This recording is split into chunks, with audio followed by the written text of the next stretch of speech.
Assalamualaikum warahmatullahi wabarakatuh. Kembali lagi dengan Bu Nisa dalam pelajaran matematika wajib. Nah, di sini saya akan mengajar kelas 12 ya. Sebelumnya apa kabar semuanya? Semoga semuanya sehat semua. Kita belajarnya masih dalam bentuk daring ya karena ada pandemi ini. Semoga cepat selesai sehingga kita bisa belajar secara langsung tatap muka gitu ya. Nah, bab pertama untuk kelas 12 yaitu dimensi 3 gitu ya. Dimensi 3 berarti kita akan membahas suatu bangun yang ada di R3. Nah, bangun ini berarti memiliki panjang, lebar, dan tinggi seperti itu. Yang kita bahas ada dua subbab. Yang pertama yaitu kedudukannya.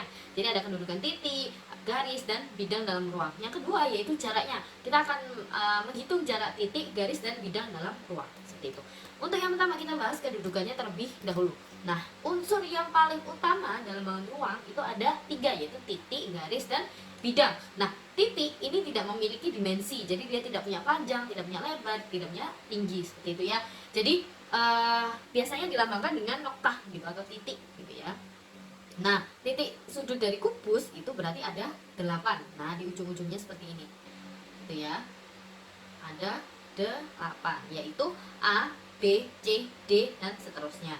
Untuk rusuk, nah rusuk ini adalah sebuah garis. Nah, kalau garis itu minimal ada 2 titik. Nah, kalau sudah punya 2 titik, otomatis dia menjadi garis dan memiliki panjang gitu ya. Nah, rusuk dari kubus salah satunya AB, BC, CD, AD, dan seterusnya seperti itu ya.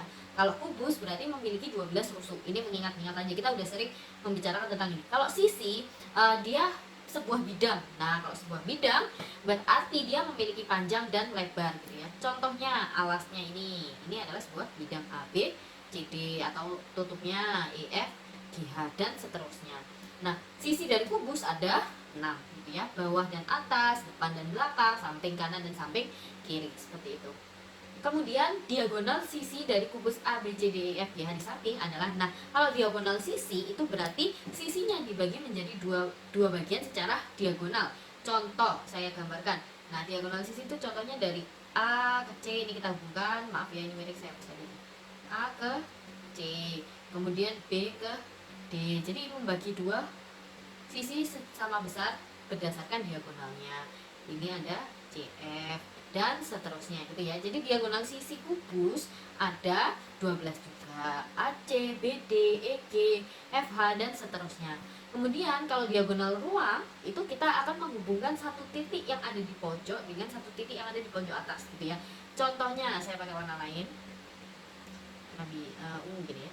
Misalnya dari A ke G. Nah, dia akan menembus ruang gitu. Jadi dari pojok kanan bawah menuju ke pojok kiri atas gitu. Nah, diagonal ruangnya ada berapa? Ada 4. AG atau GA, HB, EC, dan FD seperti itu. Kemudian bidang diagonal. Nah, kalau bidang diagonal ini seperti apa? Ini saya hapus terlebih dahulu. Kalau bidang diagonal itu berarti berupa bidang, bukan berupa garis. Contohnya, kita gabungkan aja AC, kita punya diagonal sisi AC dan EG, ini kan yang sejajar. Nah, ini adalah bidang diagonal. Nah, seperti itu. Jadi ada dua diagonal sisi kemudian dibuat bidang. Contoh lagi, BD dan HF. Berarti ini ketemu bidang diagonalnya seperti itu ya. Jadi kayak ada pembatas di bangun itu. Nah, di sini bidang diagonalnya ada 6 gitu ya. Kemudian, nah sekarang kita akan membahas tentang kedudukan titik terhadap garis. Nah, misalkan ini ada sebuah garis. Nah, berarti kan ada titik yang berada di garis tersebut dan ada titik yang berada di luar garis tersebut. Nah, contohnya titik sudut yang berada pada garis CD, kita perhatikan garis CD, berarti titik sudut yang terletak di garis itu adalah C dan D seperti itu ya. Kemudian titik sudut yang terletak di luar FH, kita bikin garis FH terlebih dahulu. Yang ada di luar ini berarti selain F dan H kita sebutkan semuanya. Berarti ada 6 titik lain selain F dan H seperti itu ya. Kemudian, nah sekarang ada bidang dan titik. Nah, sama seperti tadi, intinya kalau ada di luar berarti dia tidak termasuk bidang itu ya. Contohnya ada BCGF, berarti yang ini ya, BCGF. Nah, titik sudut yang terletak pada bidang itu berarti adalah B, C, G, dan F kayak gitu ya. Kemudian ada bidang lagi AC, GE. AC, GE ini berarti adalah bidang diagonal AC, GE. yang ada di luar ini berarti kita sebutkan titik-titik yang tidak terletak di bidang tersebut yang ada di luarnya apa aja, BD, EVA, seperti itu ya. Kemudian sekarang kedudukan garis terhadap garis yang lain. Jadi ini garis dengan garis. Nah, contoh yang ada di sini berarti dia berpotongan. Nah, ada dua garis berpotongan pada bidang alfa, gitu ya. Kemudian kalau ini kan ada garis G dan garis H. Nah, mepet berarti artinya dia berhimpit. Nah, kalau ada garis yang arah dan panjangnya sama, itu berarti dia adalah garis yang sejajar, memiliki arah yang sama. Nah, kalau ini berarti dia kan tidak menempel, tidak memotong, dan tidak sejajar pula. Berarti ini dia bersilangan. Ya. Contoh, garis yang sejajar dengan BC. BC itu yang mana? Nah, ini. Berarti kita cari garis yang sejajar dengan BC, tapi tidak motong BC. Gitu. Jadi, memiliki arah yang sama. Gitu. Kalau arahnya gini ya berarti kita cari garis yang arahnya sama. Nah, BC berarti yang sejajar adalah AD. Nah, ini kan arahnya sama, GF dan HE, seperti itu, atau EH. Nah, ini adalah simbol untuk kesejajaran, gitu ya.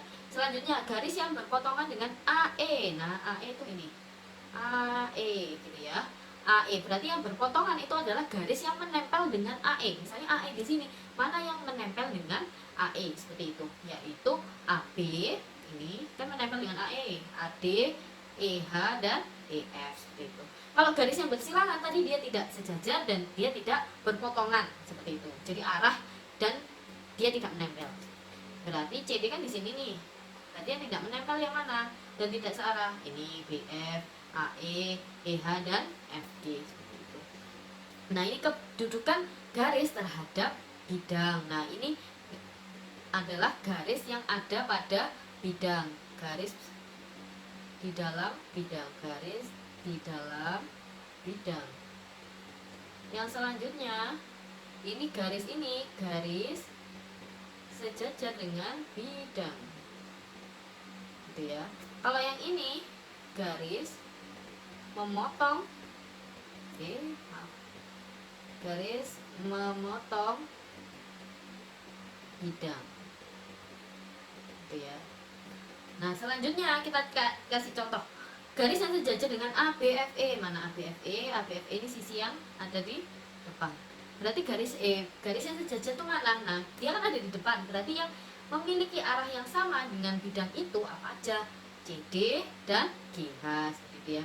Jadi ini sejajar karena sejajar dengan AB dan GH, sejajar dengan FE, seperti itu ya. Kemudian garis yang berpotongan dengan EFGH. Nah, di sini ada EFGH, memotong, jangan lupa tadi menempel dengan bidang tersebut.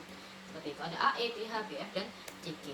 Nah, ini kedudukan bidang terhadap bidang yang lain. Kalau ini kan ada bidang alfa dan beta, berarti dia adalah bidang yang berhimpit.